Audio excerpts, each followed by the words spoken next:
नमस्कार दर्शकों, मैं जितेंद्र गुप्ता। आप देख रहे हैं स्टार सिटी न्यूज़। मैं इस वक्त मौजूद हूं ओखला विधानसभा के मदनपुर खादर वार्ड में। हमारे साथ आम आदमी पार्टी के देवेंद्र कुमार उर्फ लाला जी, वार्ड 103 से। सर आपका स्वागत है। सर देवेंद्र कुमार जी, नमस्ते। सर मैं पहले आपके इंट्रोडक्शन के लिए बात करूँगा। आपका जो राजनीतिक सफ़र जो आम आदमी पार्टी में जुड़ा, आपका कैसे आपके मन में विचार आया सर? साथियों, जैसा कि मैं 20 साल से करीबी समाज सेवा में हूँ। RW चलाते थे, जैसे छोटे मोटे प्रोग्राम होते थे वो करते थे, जैसे पेंशन वगैरह हैं उनको हम, जैसे किसी का इलाज करवाना है वो सब हमारा चल रहा था। फिर अन्ना हज़ारे जी आए, हमने उनके आंदोलन में पूरा सहयोग करा और तन मन धन से उनका साथ दिया। और श्री आदरणीय हमारे केजरीवाल जी ने पार्टी बनाई और जिस दिन पार्टी की घोषणा की हमको बड़ी खुशी हुई कि एक पार्टी ऐसी आई है जिसमें पढ़े लिखे लोग हैं। क्योंकि केजरीवाल जी का जो उद्देश्य था वो सब उद्देश्य ही था सेवा करने का, उद्देश्य ये नहीं था पैसे कमाना। पैसे कमाने के तो उनकी वाइफ भी IAS अफसर हैं, उनके पास पैसे कमी नहीं थी। उनका उद्देश्य सिर्फ ये था कि समाज की सेवा करना। तो जो उनका उद्देश्य था, हमने भी कहीं सोचा कि भाई ऐसा हमारा देश का प्रधानमंत्री होना चाहिए और दिल्ली का मुख्यमंत्री होना चाहिए। तो उनको हम देखते हुए उनके हम पीछे लगे, उनका साथ दिया और आज हम आम आदमी पार्टी से जुड़े हुए हैं। और कितना वर्ष होगा आपको लाला जी इस पार्टी से जुड़े हुए? मेरे को करीब मैं सर काफ़ी टाइम से, जैसे पार्टी बनी स्टार्टिंग दौर? हाँ, स्टार्टिंग दौर से हूँ मैं। बट 2-3 साल मतलब अन्ना जी का आंदोलन में थे, पार्टियाँ बनी, हमने साथ दिया पूरा। मगर हम मतलब ज़मीनी काम ज़्यादा कर रहे थे। केजरीवाल जी की विचारधारा में अच्छी लगी, अन्ना जी की विचारधारा अच्छी लगी और अपने मन में एक ही उद्देश्य था कि जहाँ पे दवा काम नहीं करती वहाँ दुआएं काम करती हैं। तो हम 4 भाई हैं, 4 भाई में से 3 भाई गवर्नमेंट जॉब है, मैं प्राइवेट जॉब करता हूँ। प्राइवेट जॉब के मेरा छोटा मोटा अपना काम है ट्रेडिंग का। तो सर मेरा उद्देश्य यही था कि हम लोगों की सेवा करेंगे और परमात्मा दे रहा है दाल रोटी, हम भी चाहते हैं कि सबकी दाल रोटी चलनी चाहिए। अच्छा, आपका देवेंद्र जी बैकग्राउंड क्या है आपका? मैं पीछे UP से हूँ और भाई मेरा एक गांव में रहते हैं, खेती बाड़ी भी करते हैं। और मैं शुरू से ही दिल्ली पढ़ाई लिखाई भी दिल्ली में किया, चिराग एन्क्लेव स्कूल में पढ़ा हूँ और छोटा मोटा काम किया। माता रानी की कृपा हुई, अपना काम चलता रहा, लोगों की सेवा करते रहे। अच्छा, सेवा आप जो कर रहे हैं सर समाज के लिए, जैसे आप जय कॉलोनी में भी आप रहते हैं काफ़ी समय से, तो समाज के लिए आपने क्या क्या कदम उठाए, क्या क्या काम किया? सर मैं आपको बताना चाहूँगा, हम जब दिल्ली में हम शिफ्ट हुए थे कालका जी मंदिर पे, तो वहाँ पे झुग्गियों में सीवर पानी की लड़ाई हमने की।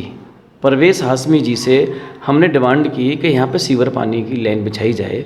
तो उन झुग्गियों के अंदर पानी तो दिलाने वाले हम ही सब लोग थे। जो बिजली का मीटर लगवाया था, मेरे भाई को ठेका मिला था बिजली के बिल के लगाने के लिए, तो हमने वहाँ प्रयास किया, वहाँ भी हमने बिजली के बिल, बिजली के मीटर लगवाए, पानी की लड़ाई ली। फिर हम करीब 21-20 साल से हम मदनपुर खादर शिफ्ट हुए। हमारी लड़ाई जब से ही स्टार्ट हुई विकास को लेकर के कि भाई यहाँ पे पार्क अच्छे होने चाहिए, रोड अच्छा होना चाहिए, लाइटें होनी चाहिए। आपको बताना चाहूँगा कि सर जब यहाँ पे ये मदनपुर खादर शिफ्ट हुआ था, जब शिफ्ट हुआ था, यहाँ पे रोड नहीं थे, लाइटें नहीं थी। हम खादर गांव से तार ले लेकर के आते थे और लोगों को फ्री लाइटें देते थे। तो हम इस लायक थे कि लोगों की हम सेवा कर सकते थे। हमने जनरेटर लगाया, 10-20 लोगों ने मिलकर के एक जनरेटर खड़ा किया, तो सभी लोगों को लाइट हम देते थे। उस प्रकार से हम यहाँ पे सेवा करते रहे लोगों की। इस कोरोना काल को लेके भी कोई आपकी भूमिका रही सर? ये 2 साल से जो महामारी आई हुई है सर, जब 2019 में कोरोना काल स्टार्ट हुआ, लोग यकीन नहीं करते, लोग घरों के अंदर सो रहे थे।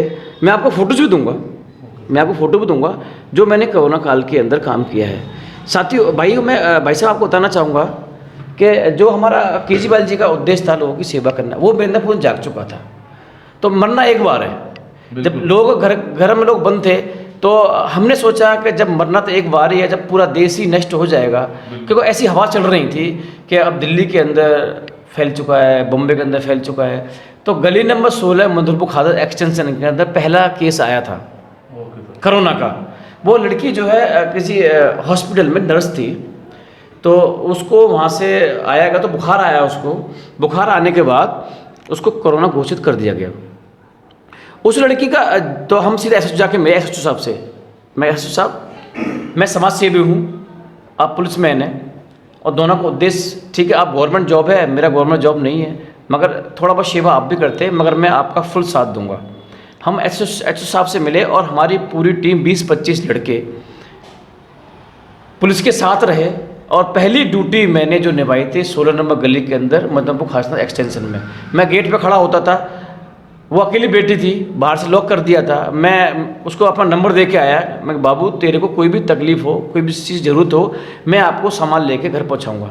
तो हम वहाँ से सामान लेते थे दुकान से, उस बेटी घर तक पहुंचाते थे और सभी लोगों को समझाते थे कि अपने अपने घरों में रहें। तो 15 दिन का जो मंजर था सर, आप यकीन नहीं करेंगे कि गलियां पूरी सुनसान था, मगर मैंने, मेरी टीम ने और सभी भाइयों ने मेरा साथ दिया। 15-20 लोगों ने हमने सेवा की कोरोना काल के अंदर। सर इसे मुफ्त वैक्सीनेशन को लेके भी कोई आपकी भूमिका है जो टीकाकरण जो लग रहे थे? सर उसके बाद 2019 की बात बता रहा हूँ, केजरीवाल सरकार ने मुहिम चलाई कि जैसे राशन लेने लोग जाते थे तो वहाँ भीड़ लगती थी, तो एक ऐप बनाया था केजरीवाल सरकार की तरफ से कि इस ऐप डाउनलोड करके आप सभी के कूपन टैप का वहाँ से निकलता था, तो वो कूपन लोड डाउन करके हमने लोगों को दिया और लोगों को राशन वितरण कराया। मैंने खुद अपने घर के सामने मेरा नीम का पेड़ है, फोटो दूंगा आपको, एज ए प्रूफ दूंगा आपको मैं। तो मैंने कैंप लगवाए लोगों के लिए, मैंने सोशल डिस्टेंसिंग रखा, पानी की व्यवस्था करी। उस टाइम पे बताया हुआ आपके कि नींबू पानी का ज़्यादा चल रहा था। मैं नींबू पानी बना करके अपने वहाँ पे रखता था, जैसे केतली है यहाँ पे रखता था वहाँ पे, और लोगों को पानी पिलाता था, सोशल डिस्टेंस करवाता था और कूपन निकाल के मैं लोगों को राशन प्रोवाइड कराता था।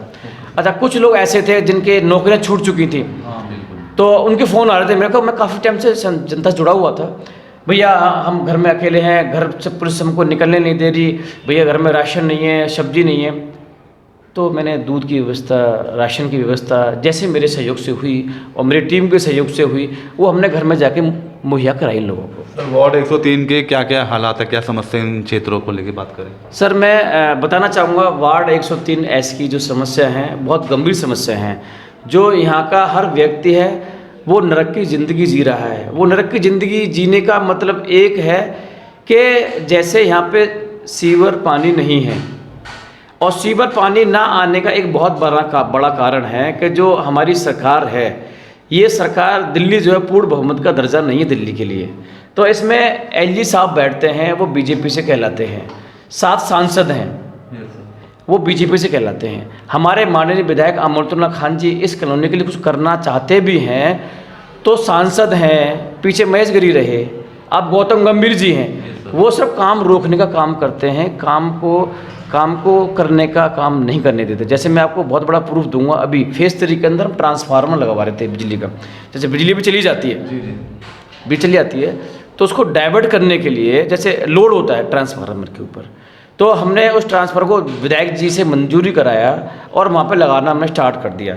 जैसे ही हमने विधायक जी का हमने उसका उद्घाटन करना चाह रहे ट्रांसफार्मर का, एमसीडी वाले जेसीबी लेकर के आ गए, उस ट्रांसफर को लगने नहीं दिया। ठीक उसी प्रकार से नालियाँ भरी हुई हैं, जगह जगह ढेर हैं, पार्कों के अंदर जहाँ पे पार्कों के झूले होने चाहिए, टेबल होनी चाहिए, फूल फुलवाड़ी होनी चाहिए, व्यवस्था कुछ नहीं है वहाँ पे व्यवस्था कुछ भी नहीं है। गाय चुंग रही हैं, सुअर चुंग रहे हैं, मुर्गी चुंग रही हैं, और पानी भरा हुआ है, पानी में मच्छर पैदा हो रहे हैं और मलेरिया जैसे हालात इस कॉलोनी के अंदर फैल रहे हैं। तो निगम पार्षद यहाँ का सर कैसा है?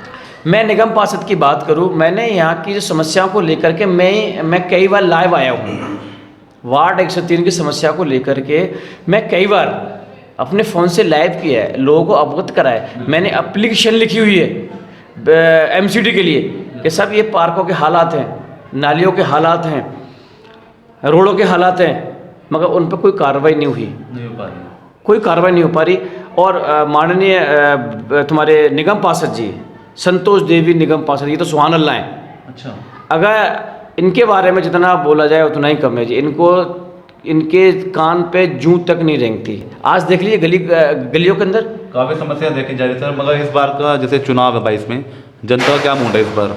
सर हम जैसे हमारी वार्ड 103 की पूरी आम आदमी पार्टी की टीम गली गली में जा कर के, मोहल्ले में जा कर के अवगत हो रहे हैं, सबको अवगत करा रहे हैं कि इस बार एमसीडी में केजरीवाल जी की सरकार बन रही है, आपको भटकने की ज़रूरत नहीं है। क्योंकि केजरीवाल सरकार ही एक ऐसी सरकार है कि जो कहती है वो करती है। हॉस्पिटलों के ऊपर केजरीवाल सरकार जी ने बहुत काम किया। लोग, गरीब आदमी का सपना होता था कि अपोलो हॉस्पिटल के अंदर इलाज करा सके। आज हम जाके खुलेआम अपोलो में इलाज करवाते हैं। आप सफदरजंग मेडिकल को ले लीजिए, वहाँ पे इतनी गंदगी हुआ करती थी कि बुरा हाल होता था। आज जाते ही इलाज स्टार्ट हो जाता है। मगर एमसीडी में अगर सरकार बनती है सर दिल्ली में, तो क्या परिवर्तन देखा जाएगा एमसीडी? सर, एमसीडी में सरकार बनने से हमें दिल्ली के अंदर एक पूरी ताकत मिल जाएगी, क्योंकि जो डिपार्टमेंट हमारे अंदर नहीं है उन डिपार्टमेंट में काम नहीं करने दे रहा। एलजी पीछे मैं आपको 2 साल पुरानी कहावत बात बताना चाहूँगा कि जो सीसीटीवी कैमरे दिल्ली के अंदर हरियाणा से यूपी से आके क्राइम करके दिल्ली में आदमी छुपता था, सरकार हमारी बदनाम होती थी। केजरीवाल सरकार ने सीसीटीवी कैमरे का ऐलान किया। आपको मालूम है कि हम हर तुम्हारे चौराहे पे, नुक्कड़, बॉर्डरों पे लगवाएं, हर बॉर्डर पर सीसीटीवी कैमरे लगवाएंगे, और जहाँ पे चौक हैं, चौराहे हैं, जिससे क्या होगा, चोर को पकड़ना आसान हो जाएगा। कोई केजरीवाल ने गलत काम नहीं किया था, मगर एलजी साहब को ये लगा कि पता नहीं क्या करा रहे हैं ये लोग, क्योंकि अगर ऐसे काम होते जाएंगे तो बीजेपी सरकार का नामो निशान खत्म हो जाएगा। सिर्फ अपनी पार्टी को आगे बढ़ाने के लिए उन्हें फाइल को पास नहीं होने दिया, 3 साल के बाद फाइल पास की। अच्छा, ये जानना चाहेंगे सर, आप जैसे चुनाव है, अगर आपको पार्टी मैदान में उतारती है तो कैसा इस वार्ड का संघर्ष रहेगा सर?